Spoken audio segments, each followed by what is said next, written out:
మద్యం సేవించి వాహనాలు నడపరాదు అని పోలీసులు నెత్తి నోరు మొత్తుకుని చెబుతున్నా మందుబాబులు మారడం లేదు. దొరుకుతాంలే అని లైట్ తీసుకుంటూ దొరుకుతూనే ఉన్నారు. కొన్ని కేసుల్లో కేవలం ఫైన్తో బయటపడుతుంటే మరికొన్ని కేసుల్లో జరిమానాతో పాటు జైలు శిక్ష కూడా అనుభవిస్తున్నారు మందుబాబులు.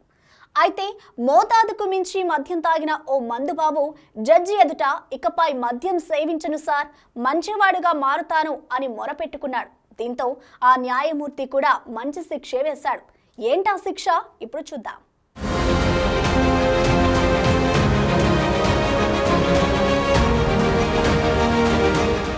నిజామాబాద్ నగరంలోని 6వ టౌన్ పరిధిలో సామీర్పేట్ మండలం పొన్నాల గ్రామానికి చెందిన బతిని నవీన్ మద్యం సేవించి వాహనం నడుపుతూ పోలీసులకు దొరికాడు.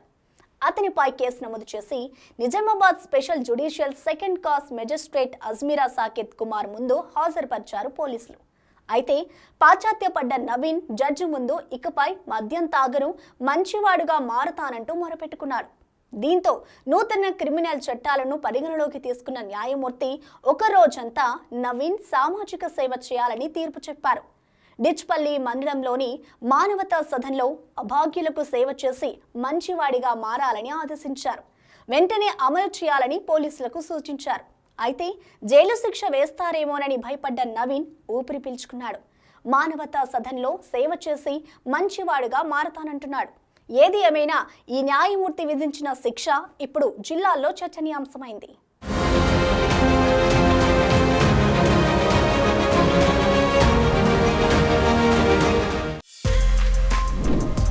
For more videos like this, subscribe Big TV channel.